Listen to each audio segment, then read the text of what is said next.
Hello guys, দেখো গাছেতে কত বড় একটা লাউ হয়েছে। আর এই লাউটাকে আমি আজকে কেটে নিয়ে এসেছি। এই লাউটা দিয়ে বানাবো আজকে লাউ চিংড়ি। লাউ আর আলুগুলোকে ভালো করে কেটে ধুয়ে রেখেছি। এরপর কড়াইয়ে তেল গরম করে চিংড়ি মাছগুলোকে ভালো করে ভেজে নেব। আর ওই তেলেতেই দিয়ে দেবো প্রথমে আলুগুলো।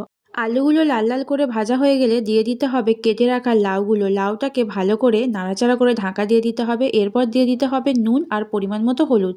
আর মশলার মধ্যে দিয়ে দিয়েছি এখানেতে জিরে আর আদা বাটা। এই সবজিটা কাঁচা লঙ্কা দিয়ে করা হয়েছে, তোমরা চাইলে এখানেতে শুকনো লঙ্কাও অ্যাড করতে পারো। এটাকে ভালো করে একটু কষিয়ে জল দিয়ে সিদ্ধ করে নিতে হবে।